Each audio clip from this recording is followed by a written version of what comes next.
കൊല്ലത്ത് വിദ്യാർത്ഥിയെ വീട്ടിൽ കയറി കുത്തിക്കൊന്നു. ഉളിയകോവിൽ സ്വദേശി ഫെബിൻ ജോർജ് ഗോമസ് ആണ് കൊല്ലപ്പെട്ടത്. പ്രതി തേജസ് രാജ് തീവണ്ടിക്ക് മുന്നിൽ ചാടി ആത്മഹത്യ ചെയ്തു. ഫെബിന്റെ പിതാവ് ഗോമസിനും കുത്തേറ്റിട്ടുണ്ട്. ആദ്യം ചില പ്രതികരണങ്ങളിലേക്ക്. സഡൻ പ്രൊവക്കേഷൻ ആയിട്ടുള്ളതാണ്. And immediately that boy was also committed suicide. തിരിച്ചറിഞ്ഞിട്ടുണ്ട്. കണക്റ്റഡ് ആണ് രണ്ടും. Very unfortunate children these days don't have value മനസ്സിലാവുന്നില്ല ലൈഫിന്റെ. അതാണ് ഏറ്റവും most important problem is that. നമ്മളെല്ലാം അന്വേഷിക്കുന്നുണ്ട്, എല്ലാ CCTV എല്ലാം നോക്കുന്നുണ്ട്. ഏത് പെട്രോൾ പമ്പിൽ നിന്നാണ് ഇത് വാങ്ങിച്ച്, ഇങ്ങനെ ആരാ ഇങ്ങനെ ഓപ്പൺ ആയിട്ട് സെല്ല് ചെയ്യുന്നത്, അതും പരിശോധിക്കുന്നുണ്ട്. എല്ലാ ആംഗിൾ നോക്കുന്നുണ്ട്.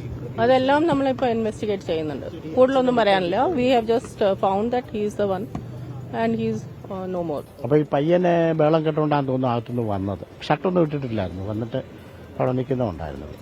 അതാ സംഭവിച്ചത്. ഒരു 22 വയസ്സിനകത്തേ ഉള്ളൂ. BCom സെക്കൻഡ് ഇയർ പഠിക്കുന്നുണ്ട്. പിന്നെ സൊമാറ്റോയിൽ ഓർഡർ ഡെലിവറി ചെയ്യുന്നുണ്ട്. നല്ല പയ്യനാണ്. വീട്ടിൽ അച്ഛനും അമ്മയും മാത്രം. ഒരു സഹോദരിയുണ്ട്. അവരെ ഇവിടെ സഹോദരിയില്ല, അവർ കോഴിക്കോട്ടാണ്. അവർ ഫെഡറൽ ബാങ്കിൽ കണ്ട് വർക്ക് ചെയ്യുന്നുണ്ട്. ഒരു വർഷം ആയുള്ളൂ ജോലി കയറിയിട്ട്. ഒരു കുഴപ്പക്കാരും അല്ല, നല്ല ആൾക്കാരാണ്. ഒരു പ്രശ്നം, ഒരു ഇഷ്യൂ ഇല്ലാത്ത ആൾക്കാരാണ്. സഹകരണം എന്ന് പറഞ്ഞാൽ അങ്ങനെ വലിയ സഹകരണമൊന്നുമില്ല. അവരുടെ കാര്യങ്ങൾ നോക്കും. പിന്നെ ഇവിടെ വന്നിട്ട് ജസ്റ്റ് ഓപ്പോസിറ്റ് അല്ലേ, വീട്ടുകാരിയായിട്ട് അവർ വന്ന് കുറച്ചു നേരം കാര്യം പറഞ്ഞുകൊണ്ട് നിൽക്കും.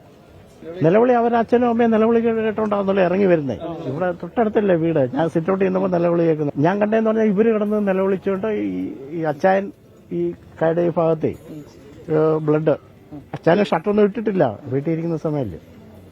ദേഹത്ത് മൊത്തം ബ്ലഡായിട്ട് അച്ചാനും ഓടി വരുന്നു, ഈ അമ്മാമ്മയും ഓടി വരുന്നുണ്ട്.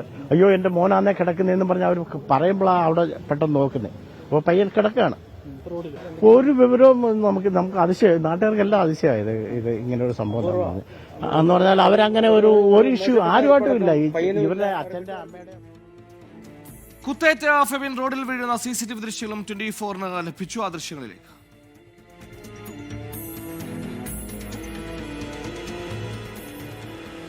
അരുൺരാജ് കൊല്ലത്ത് നിന്ന് വാർത്തയുടെ വിശദാംശങ്ങളുമായി ചേരുന്നു. അരുൺരാജ്, കൊല്ലപ്പെട്ടയാളും മരിച്ചയാളും എല്ലാം വളരെ ചെറിയ പ്രായക്കാരാണ്. എന്താണ് സംഭവത്തിൽ മോട്ടീവായിട്ട് നമുക്ക് മനസ്സിലാക്കാൻ കഴിയുന്നത്? ഈ ആക്രമിക്കാൻ എത്തിയ ആളുടെ കൈവശം പെട്രോൾ ഉണ്ടെന്നടക്കമുള്ള വിവരങ്ങളൊക്കെ ലഭിച്ചിരുന്നു.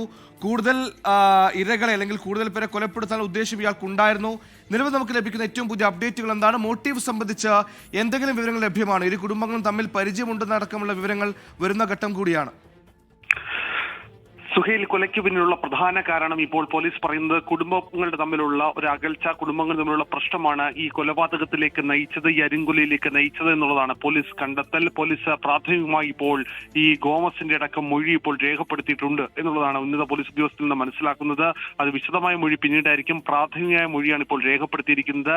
അതിൽ ചില വിവരങ്ങൾ, ചില കുടുംബ പ്രശ്നങ്ങൾ സംബന്ധിച്ച് ഗോമസ് പോലീസിന് മുമ്പാകെ ഈ നൽകിയ മൊഴിയിൽ സൂചന നൽകുന്നുണ്ട്. ഇത് വൈകുന്നേരം 6:30 ഈ തേജസ് രാജ് ആദ്യം ഈ ഫെബിന്റെ വീടിന്റെ പരിസരത്ത് കൂടി പർദ്ദ ധരിച്ച് നടക്കുന്നത്. അത് സ്ത്രീയെ പോലെ നടക്കുന്നു എന്നുള്ളതാണ് ദൃക്സാക്ഷിയടക്കം മൊഴി നൽകിയത്. പിന്നീട് 7 മണിക്ക് ശേഷം ഈ വീട്ടിലേക്ക് എത്തിയ തേജസ് രാജ് വീടിന്റെ കോളിംഗ് ബെൽ അടിക്കുന്നു. ആദ്യം കതക് തുറന്ന് പുറത്തേക്ക് വന്നത് ഈ ഫെബിന്റെ പിതാവ് ഗോമസ് ആണ്. ഗോമസിനെ കണ്ടപാടെ കയ്യിൽ കരുതിയിരുന്ന കത്തി ഉപയോഗിച്ച് കുത്തുകയായിരുന്നു. പിന്നീട് ഈ പെട്രോൾ എടുക്കുന്നതിനിടയിലാണ് ഈ മകൻ ഫെബിൻ ഈ വീടിന് പുറത്തേക്ക് ഇറങ്ങി വരുന്നത്. ഇതിനിടയിൽ ഫെബിനെയും ഈ തേജസ് രാജ് തുടർച്ചയായി കുത്തി. അത് നെഞ്ചത്തും കഴുത്തിലും വാരിയലിലും 3 കുത്തുകളാണ് ഈ ഫെബിന് നിലവിൽ കുത്തിയിട്ടിട്ടുള്ളത്. ഇതിനുശേഷം ഫെബിൻ പുറത്തേക്ക് ചാടുന്നതിന്റെ ആ CCTV ദൃശ്യമാണ് നമുക്കിപ്പോൾ ലഭിച്ചിട്ടുള്ളത്. ഈ കുത്തിയ ശേഷം ഈ തേജസ് രാജ് വീടിന് പുറത്തേക്ക് ഇറങ്ങുകയും തൻ സഞ്ചരിച്ചിരുന്ന വാഹനത്തിൽ കയറുകയും കടപ്പാക്കടയിലുള്ള ഈ റെയിൽവേ ട്രാക്കിലെത്തി ഈ ട്രെയിൻ തലവെക്കുകയുമായിരുന്നു ചെയ്തത്. ഇത് സംബന്ധിച്ച് പോലീസ് പറയുന്നത് പ്രതി കരുതിക്കൂട്ടി ഈ വീട്ടിലെത്തി കൊലപാതകം നടത്തിയെന്നുള്ളതാണ്. അല്ലാത്ത പക്ഷം പ്രതി ഇത്തരത്തിൽ കയ്യിൽ കത്തിയും ഈ പെട്രോളും അടക്കമായി ഈ വീട്ടിലേക്ക് എത്തേണ്ട സാഹചര്യമില്ല.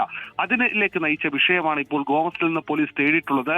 ഈ ഗോമസിൽ നിന്ന് ലഭിച്ച മൊഴിയുടെ അടിസ്ഥാനത്തിൽ പോലീസ് പറയുന്ന കുടുംബങ്ങൾ തമ്മിൽ പരിചയമുണ്ടായിരുന്നു. ഈ കുടുംബങ്ങളുടെ പരിചയം ഇടയ്ക്ക് വഷളാവുകയും ഈ കുടുംബങ്ങൾ തമ്മിലുള്ള സൗഹൃദത്തിൽ ചില പാകപ്പിഴകൾ ഉണ്ടാവുകയും ചെയ്തു.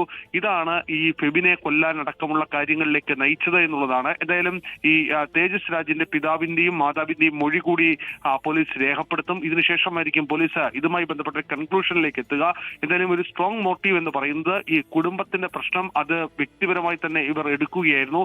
ആ വിഷയമാണ് ഒടുവിൽ ഈ കൊലപാതകത്തിലേക്ക്, ഈ അരിങ്കൊലയിലേക്ക് നയിച്ചത്. കൃത്യമായ ആസൂത്രണമുണ്ട് എന്ന് തന്നെയാണ് വേണം മനസ്സിലാക്കാൻ. കാരണം കത്തിയുമായി വരുന്നു, അതോടൊപ്പം പെട്രോളും കൈവശം വെക്കുന്നു, അതുപോലെ തന്നെ കൃത്യമായ ടാർഗറ്റുകളും പ്രതിക്കുണ്ടെന്ന് വേണം നിഗമനത്തിലെത്താൻ. കാരണം ആദ്യം വാതിൽ തുറക്കുന്ന പിതാവിന് നേരെ ആക്രമണം നടത്തുന്നു, തൊട്ടടുത്ത് വരുന്ന മകന് നേരെയും, അതായത് ഈ പറയുന്ന കൊല്ലപ്പെട്ട ആൾക്ക് നേരെയും ആക്രമണം നടത്തുന്നു. അങ്ങനെ കണ്ണിൽ കണ്ട എല്ലാവരെയും കൊലപ്പെടുത്തണമെന്ന കൃത്യമായ ഉദ്ദേശത്തോടെ അവരെ എങ്ങനെ കൊല്ലണമെന്ന കൃത്യമായ പ്ലാനോടുകൂടി തന്നെയാണ് പ്രതി അവിടെ എത്തിയെന്ന നിഗമനത്തിലാണ് പോലീസ് ഉള്ളത്. തീർച്ചയായും പോലീസ് നൽകുന്ന വിവരം അനുസരിച്ചാണെങ്കിൽ ഈ തേജസ് രാജ് കഴിഞ്ഞ കുറച്ച് ദിവസങ്ങളായി തന്നെ ചില അസ്വസ്ഥതകൾ പ്രകടിപ്പിക്കുന്നുണ്ടായിരുന്നു. ചില വിഷയങ്ങൾ, തനിക്ക് ചില പ്രശ്നങ്ങളുണ്ട് എന്നുള്ളതായിരുന്നു ചില സുഹൃത്തുക്കളോടക്കം പങ്കുവെച്ചെന്ന വിവരം കൂടി ഇപ്പോൾ പോലീസിന് ലഭിക്കുന്നുണ്ട്. അങ്ങനെയാണെങ്കിൽ ഈ തേജസ് രാജ് കഴിഞ്ഞ കുറച്ചധികം ദിവസങ്ങളായി ഇതുമായി ബന്ധപ്പെട്ട ചില പ്ലാനിങ്ങുകൾ നടത്തിയിരുന്നു. എന്തായാലും ഈ കുടുംബങ്ങൾ തമ്മിലുള്ള പ്രശ്നം അത് തേജസ് രാജ് വ്യക്തിപരമായി എടുത്തു. ആ പ്രശ്നം ഒടുവിൽ ഒരു കൃത്യമായ പ്ലാൻഡ് ഓപ്പറേഷനിലൂടെ പ്ലാൻഡ് മർഡറാക്കി മാറ്റുകയായിരുന്നു അയാൾ ചെയ്തത് എന്നുള്ളതാണ് ഇതിലൂടെ നമുക്ക് മനസ്സിലാകുന്നത്. അല്ലാത്ത പക്ഷം കരുതിക്കൂട്ടി ഈ ഇന്ധനമടക്കം കയ്യിൽ കൊണ്ടുവരേണ്ട കാര്യമില്ല, പെട്രോൾ അടക്കം കയ്യിൽ കൊണ്ടുവരേണ്ട കാര്യമില്ല. പക്ഷേ ഈ കൂടുതൽ പേർ, ഈ സഹോദരിയും അമ്മയും അടക്കം ഈ വീട്ടിൽ ഉണ്ടായിരുന്നുവെങ്കിൽ അത് ഇതിന്റെ ഈ അപകടം അല്ലെങ്കിൽ ഈ മരണത്തിന്റെ തോത് പോലും കൂടിയനെ. കാരണം കൊലക്കത്തിയുമായി എത്തിയ ഫിബിൻ ഈ തേജസ് രാജിന്റെ മുമ്പിൽ ആരൊക്കെ എത്തിയിട്ടുണ്ടോ അവരെ എല്ലാം തന്നെ തേജസ് രാജ് കുത്തുന്ന സ്ഥിതിയാണ് നിലവിൽ ഉണ്ടായിട്ടുള്ളത്. അതുകൊണ്ട് തന്നെ പോലീസ് പറയുന്നത് വളരെ ശക്തമായ ഒരു മോട്ടീവ് ഉണ്ടായിരുന്നു. ആ മോട്ടീവ് കുടുംബ പ്രശ്നമാണ്. അതുകൊണ്ട് തന്നെയാണ് ഇത്തരത്തിൽ ചെയ്തത് എന്നുള്ളതാണ്. ഇതിനുശേഷം പ്രതി റെയിൽവേ ട്രാക്കിൽ ആത്മഹത്യ ചെയ്തതും തന്റെ ജീവിതം ഇവിടെ അവസാനിപ്പിക്കുന്നു എന്നുള്ളത് ചില സുഹൃത്തുക്കളോട് കഴിഞ്ഞ കുറച്ച് ദിവസങ്ങളായി ഈ തേജസ് രാജ് പറഞ്ഞു എന്ന സൂചന കൂടി ലഭിക്കുന്നുണ്ട്. അങ്ങനെയാണെങ്കിൽ അതുമായി ബന്ധപ്പെട്ട തെളിവുകൾ കൂടി കൂട്ടി വായിക്കുമ്പോൾ ഇത് നേരത്തെ കരുതിക്കൂട്ടി ഉറപ്പിച്ചതാണ് ഈ തേജസ് രാജ് ഈ കൊലപാതകവും അതിനുശേഷമുള്ള ഈ ആത്മഹത്യയും എന്നാണ് മനസ്സിലാകുന്നത്. ആത്മഹത്യ ചെയ്ത തേജസ് രാജിന്റെയും കൊല്ലപ്പെട്ട ഫെബിന്റെയും കുടുംബങ്ങൾ തമ്മിൽ പരിചയമുള്ളവരായിരുന്നു. ഈ കുടുംബത്തിലുണ്ടായ തർക്കങ്ങളാണ് ഇത്തരത്തിലൊരു കൊലപാതകത്തിലേക്ക് നയിച്ചത്. പെട്ടെന്നുണ്ടായ പ്രകോപനമായിരുന്നില്ല, കരുതിക്കുട്ടിയുള്ള ആസൂത്രിതമായ കൊലപാതകമാണെന്നാണ് മനസ്സിലാക്കാൻ കഴിഞ്ഞത്. കൂടുതൽ പേർ ആ വീട്ടിലുണ്ടായിരുന്നെങ്കിൽ കൂടുതൽ കൊലപാതകങ്ങൾ ഉണ്ടാകാൻ സാധ്യതയടക്കം പോലീസ് അനുമാനിക്കുന്നുണ്ട്. അരുൺ രാജാണ് വാർത്തയുടെ വിശദാംശങ്ങൾ നൽകിയത്.